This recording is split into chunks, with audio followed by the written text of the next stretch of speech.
Le premier système que le monde a connu, c'est ce qu'on appelle le système agricole.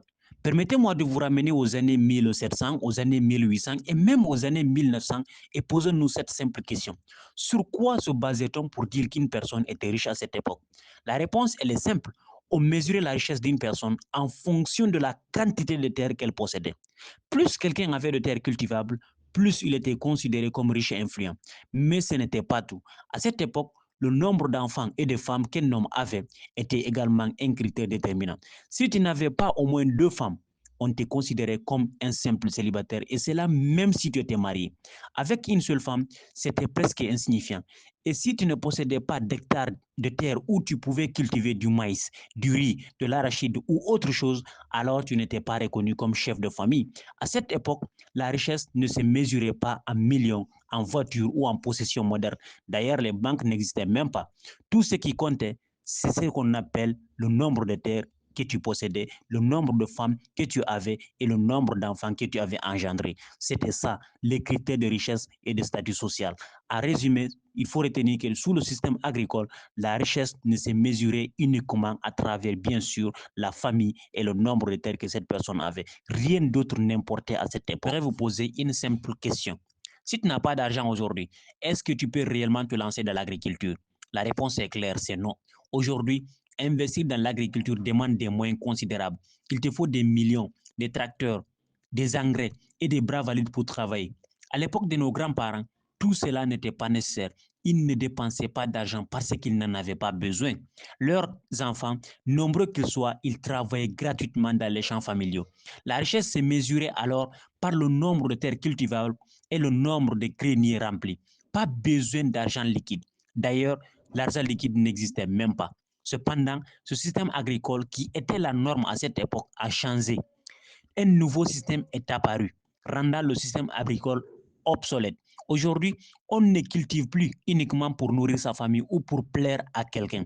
L'agriculture est devenue un véritable business, une activité commerciale où seuls ceux qui ont les moyens peuvent réussir. C'est ainsi qu'est née aujourd'hui la figure de l'agro-businessman, une personne qui investit massivement dans l'agriculture pour en tirer d'importants profits. Mais attention, pour réussir dans ce domaine aujourd'hui, il faut investir, acheter du matériel, payer des employés, utiliser des engrais et bien plus encore. Tout cela est nécessaire pour garantir le bon développement des cultures. Malheureusement, beaucoup de personnes n'ont pas compris cette évolution. Si tu te lances dans l'agriculture sans moyens suffisants, il faut savoir que tu risques l'échec. Ce qui fonctionnait autrefois sans effort demande aujourd'hui des investissements importants. Le système agricole a été remplacé par un autre système et nous allons maintenant découvrir quel est ce système qui a pris la place du système agricole et révolutionné bien sûr le monde. Voici le système qui a bouleversé et progressivement remplacé le système agricole, le système éducatif. Son apparition a radicalement transformé la vie de nos ancêtres, modifiant en profondeur l'organisation économique et sociale. Lorsque l'école a été introduite, l'agriculture traditionnelle a commencé à perdre son monopole. À partir de ce moment, la richesse ne reposait plus uniquement sur la terre et les récoltes, mais aussi sur le savoir et les compétences administratives. Mais comment cela s'est-il produit? C'est là la question. L'école n'a pas été une invention africaine, il faut le retenir. Comme la religion, elle a été imposée sur le continent. Ce fait, bien sûr, peut déranger certains, surtout ceux qui ont été formés et conditionnés par le système éducatif. Cependant, il est important de comprendre l'histoire réelle derrière cette transformation. Avant l'arrivée de l'école, l'Afrique fonctionnait avec ses propres systèmes sociaux et économiques. Il n'y avait ni président, ni ministre, ni administration moderne. Le pouvoir était entre les mains des chefs traditionnels, des rois et des empires, et la richesse provenait de l'agriculture et de l'élevage. Les gens cultivaient, élevaient du bétail, honoraient leurs ancêtres et vivaient selon leur propre structure culturelle. Mais avec l'introduction des gouvernements modernes, un nouveau besoin est apparu, celui de former une main-d'œuvre pour gérer l'administration. Il fallait des fonctionnaires, des employés capables de lire, d'écrire et de suivre bien sûr des ordres. C'est ainsi que l'école est devenue une obligation. Ce qu'il faut savoir, c'est que nos ancêtres n'ont pas choisi d'aller à l'école de leur plein gré. Ils ont été forcés. Au départ, l'éducation n'était pas perçue comme une opportunité, mais comme une imposition. Beaucoup refusaient d'y aller et préféraient bien sûr continuer à vivre selon leur mode de vie traditionnel. Mais pour imposer ce nouveau système, la force a été utilisée. Certains ont été battus pour être bien sûr envoyés à l'école. D'autres ont été tués pour avoir résisté. Même des parents qui refusaient de laisser leurs enfants y aller ont été punis. L'école, au départ, n'était donc pas un choix, mais une contrainte imposée par les nouveaux gouvernants et les colons. Aujourd'hui, ce système éducatif est ancré, bien sûr, dans nos sociétés et beaucoup considèrent l'école comme la seule voie vers la réussite. Mais est-ce vraiment le cas? C'est là la question. Est-ce que l'école nous prépare toujours à la réalité du monde moderne? C'est ce que nous allons bien sûr analyser en profondeur ce soir. Alors, il faut savoir qu'au début, nos ancêtres étaient réticents à envoyer leurs enfants à l'école. Ils préféraient que les garçons y aillent, tandis que les filles restaient pour aider bien sûr aux tâches ménagères. Ils choisissaient souvent d'envoyer leurs enfants les moins impliqués dans les travaux agricoles, gardant ainsi les plus travailleurs à la maison pour ne pas perdre de main-d'œuvre essentielle. À cette époque, l'école était gratuite et offrait des incitations pour encourager la participation. Ceux qui fréquentaient l'école, souvent contraints, finissaient par obtenir des diplômes comme le certificat d'études primaires, le CEP. Ces diplômes leur permettaient de poursuivre les études à l'étranger, notamment en France, en Allemagne ou en Angleterre. Là-bas, ils adoptaient automatiquement les modes de vie occidentaux, portant bien sûr des costumes élégants, tels que, je ne sais pas si vous connaissez qui n'est pas député au Burkina Faso, un vêtement à 3 poches. Ils revenaient bien sûr ensuite au pays avec des biens matériels comme les premières Mercedes et occupaient des postes prestigieux tels que des ministres, des députés ou directeurs généraux, ainsi de suite. À cette époque, la demande de diplômés était supérieure à l'offre, rendant ces qualifications très très recherchées. Ainsi, ceux qui avaient refusé d'envoyer leurs enfants à l'école ont commencé à regretter leur décision en voyant bien sûr la réussite de ceux qui avaient suivi cette voie. Progressivement, ils ont commencé à envoyer certains de leurs enfants à l'école, souvent l'aîné ou le benjamin, tout en maintenant bien sûr une partie de la famille dans les activités agricoles. Cette transition a marqué un changement dans les mentalités, reconnaissant la valeur bien sûr de l'éducation formelle tout en conservant les traditions agricoles. On disait pour avoir un travail, il faut avoir le BEPC. Les gens ont commencé à voir ça et la demande a encore augmenté. On dit que si tu veux maintenant avoir un travail, il faut avoir le baccalauréat. Les gens ont commencé à voir ça, mais la demande a toujours augmenté. Après, on dit quoi?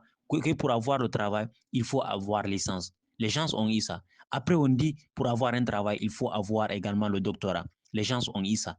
Après ça, on dit il faut avoir le professorat. Les gens ont eu ça. Mais il faut savoir que la demande a toujours augmenté. Maintenant, si tu veux là, il faut avoir doctorat 12 ou encore professorat 12, tu vas revenir chômeur.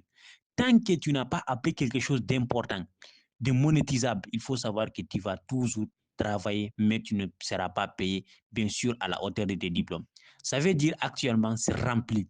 Ce que chacun doit comprendre ce soir, actuellement, les histoires de concours, ainsi de suite là, je ne dis pas que ça ne va pas marcher, tu peux avoir, mais il faut savoir que tu ne seras pas payé comme tu dois être payé.